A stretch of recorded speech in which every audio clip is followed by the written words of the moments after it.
Good morning. Today we're working on our Super Kids book, or rather our Super Kids story, The Case of the Mystery Monster. Remember yesterday, we're using the Super Kids book. Remember yesterday there was a Super Kids short about all their favorite kinds of books that they like to read, and we discovered that Lily likes to read mystery books the best. So it's interesting that this story is called The Case of the Mystery Monster. Today we're going to be working on some comprehension methods to help us think better about what's going on in a story so we understand what's happening and that we find our reading more interesting this way. We're going to be talking about plot, which is what happens, the problem and the solution in the story. We're going to be making predictions. We're going to be drawing some conclusions. So as I read, although I'll try and read with fluency, I'm still going to stop and talk about what I'm reading about so we can discuss a little bit. This is what we do if you're in our small reading groups, and I know it's harder on a video, but this is what we're going to do today. So if you'll turn to page 194 and follow along with me, we're going to read The Case of the Mystery Monster. So I'm going to look at the picture really fast just because I want to check it out and see if you think, what do you think that man's job might be in this story? It looks to me like he's in a library because there's all those shelves of books and he's behind a desk. So what would you think his job might be? Yeah, I think he's probably a librarian too. Like our Miss Galicchio is a librarian, I think his job is to help people find books and check out books and read books and to love books. And that's what Miss Galicchio does, and that's what this man does. And I think his name is going to be Mr. Burns. Okay, so let's start by reading, and then, and then I'll stop and we'll talk about a few things too, okay? Lily took some books to the checkout desk at the library. "You must like mystery books," Mr. Burns said. "Oh, yes," Lily said, "I do." "You aren't the only one," said Mr. Burns. 8 new mystery books are missing from the library. "Who took them?" asked Lily. "I have only one clue," Mr. Burns said. "I found this note." Hold on. What does it mean when he says, "I have a clue"? What does clue mean? Right.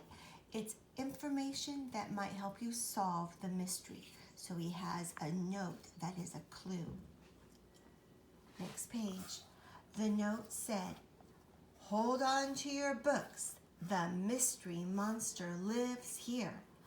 "Monster," said Lily. "How could a monster live here?" Now, when I'm reading, I'm asking myself questions, and that helps me think better about the story. And I'm asking myself a question about what might happen next. The note says a mystery monster lives in the library. So I ask myself, will Lily meet the monster? But I don't think so, because monsters aren't real, and the Super Kids stories usually tell about things that could happen in real life. Someone is probably just pretending to be a monster, but maybe Lily will try to find out who it is and solve the problem. Solve the mystery. Turn the page. Top of the page, page 196.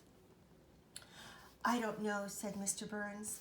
"Perhaps I can help," Lily said. "I'll come every day and look for the mystery monster."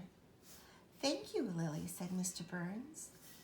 The next day, Lily went back to the library. "Hi, Mr. Burns," she said. "Are there any notes from the mystery monster?" "No," said Mr. Burns, "but another book is missing." So, I thought Lily would want to help find out who the mystery monster is. And I thought that in my head as I was reading, and my thought was right, that she's going to work and find out who it is. And she's going to come to the library every day to try and look for it. What problem will be solved if Lily finds out who it is, who the mystery monster is? Well, one problem will be that that person can't take the books anymore, huh? Let's keep reading. I'll sit next to the mystery shelf, said Lily. Perhaps I'll spot the monster. Ooh, hold on, I want to stop right there. Perhaps I'll spot the monster. Now, sometimes words have more than one meaning. When she says, perhaps I'll spot the monster, it means perhaps she'll see the monster, not that it's actually a spot like on your shirt or something. Lily sat down and opened her book. She was reading The Mystery of the 8 Old Lost Bones. Now, you'll notice that she's sitting at a table, and right behind her is the section of the library that is labeled Mystery. I think she's sitting there so she can keep her eye on those books. And then she'll know when he shows up. Or she, sorry. Uh-oh. Does that look like someone who could be causing a problem, like a mystery monster? Let's keep reading. Lily peeked over her book at everyone in the library. No one looked like a mystery monster. Then, around noon, Lily saw a man in a brown coat walk over to the mystery bookshelf. The man just stood there for a second.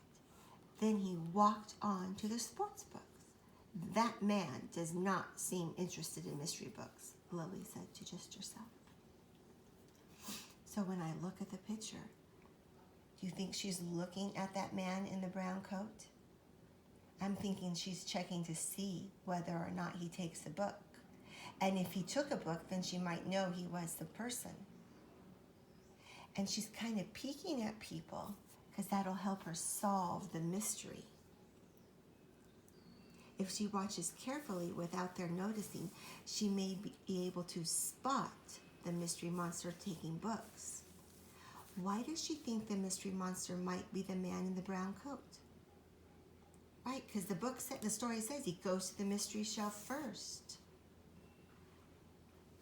I'm going to keep thinking what might happen next. We're going to stop there, and tomorrow we'll finish reading the rest of the story. Practice reading this story a couple of times so you can read it with fluency. On this page, did she find out who the mystery monster is? Not yet, huh?